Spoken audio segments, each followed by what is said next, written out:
Alright guys, so in today's video we're going to go ahead and continue the series of looking at each weapon that I believe deserve a pre-arm or that I would love to see pre-arm. Now in my community tab on my channel I did go ahead and do a poll to see which weapon you guys would like me to go ahead and discuss next, as we've done the katanas already, and I wanted to see which weapon you guys would like to see.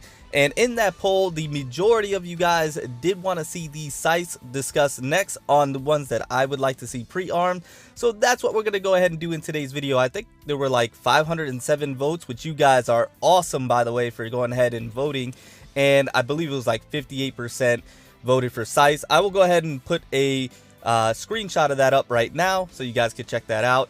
But with that being said, like I mentioned, we're going to go ahead and look at the scythes. Now, let me know in the comments section down below if you like this format of the way I'm doing it, or if you like my last video, the way I did the katanas better, where I post commentary that. So in this one, I decided to go ahead and do a live version of it. But in the comments down below, like I mentioned, let me know which you prefer, the live commentary like we're doing right now, or the post commentary like I did with the katanas. So that way I can get a better idea of the type of style of video you want to see in doing this brand new series. So we're gonna go ahead and continue the series with the scythes. Now there's not a whole lot to choose from like with the katanas. With the katanas there's a lot of selection, and you guys mentioned your selections down in the comments of that video. I looked at them and they were amazing. I love when you guys leave me comments on what you like to see or what you think deserve pre-arms. Now in the comments down below, let me know about the scythes as well. But like I mentioned, there's not a whole lot to choose from, so the three I'm gonna choose from specifically are the Undyne's Tale, the Genome Reaper, and the Aphrodite. Now we all know that in version 3.8 this Skady Undergood is getting a pre-arm, so we cannot choose that one because that one's already been chosen. And then the Path to a Charon for Stinged Nymph, I feel like that one is a good weapon as is. I don't believe it needs a pre-arm right now. Maybe down the line in the future it will, just to get caught up to the metagame. But as of right now, I think it's a great weapon. Doesn't need a pre-arm. It can stay the way it is.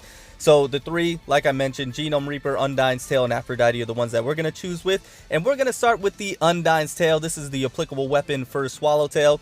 And I think it's a great weapon. I love the aesthetics, the look of it.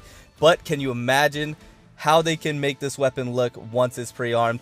I think it would look absolutely amazing. Now, the weapon skill on this particular scythe, as well as the passive skill, they're actually really good, and there's not a whole lot that I would change. So if we take a look at the weapon skill, Dark Flood, it attacks enemies in front to deal 350% attack of physical damage, and applies a powerful time slow for 2.5 seconds, reduce the ignore interrupt for 5.6 seconds, and during burst mode deals some more physical damage, and it provides some veil for Swallowtail. So that is awesome when you're entering burst mode.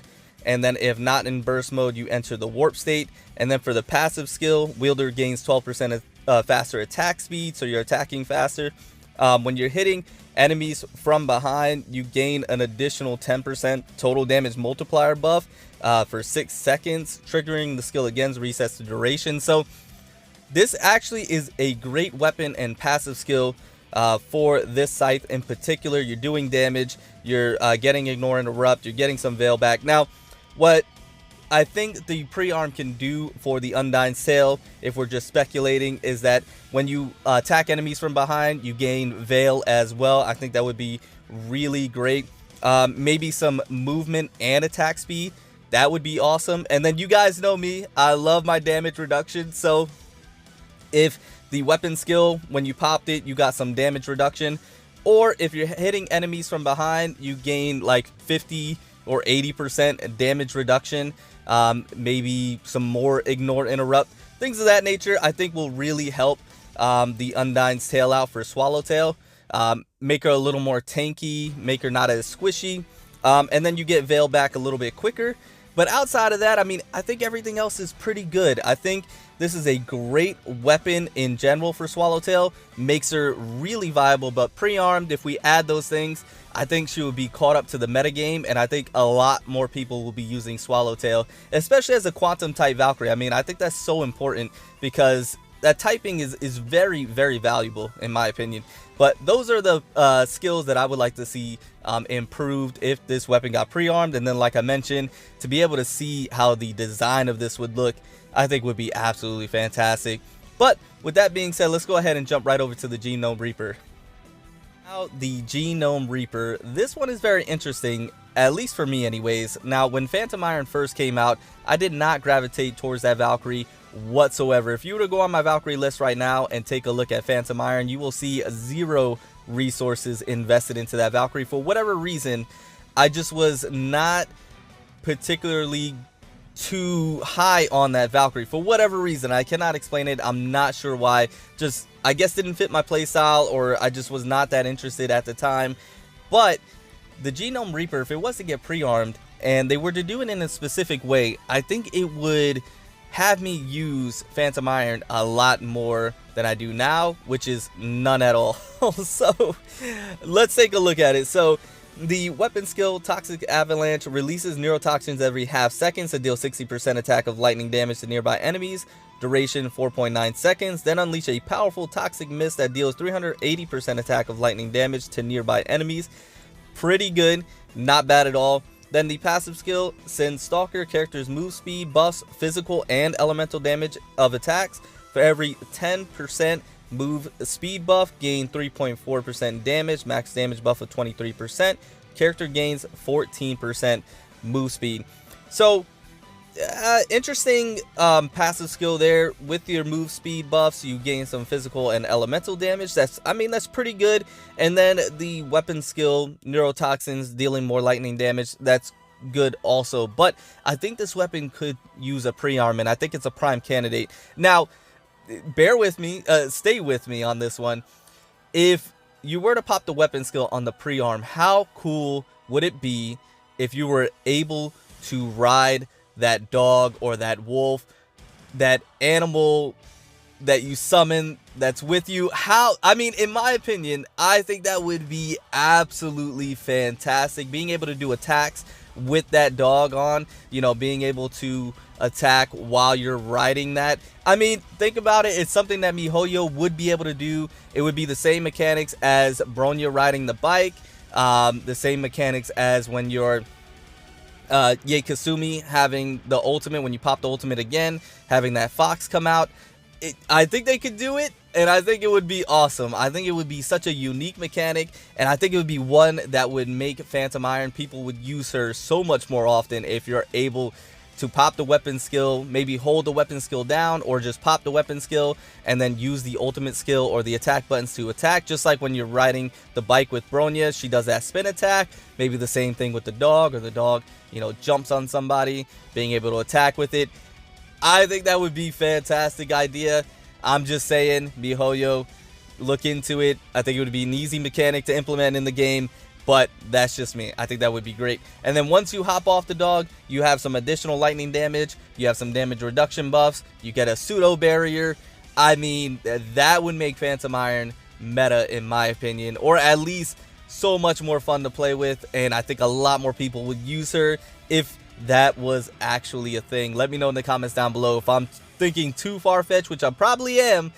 But let me know if you think that would be a good idea, something that they should implement for Phantom Iron, because, let me know if I'm incorrect about this, but I think a lot more people would use Phantom Iron if that was actually the case. I think that would be so cool in my opinion.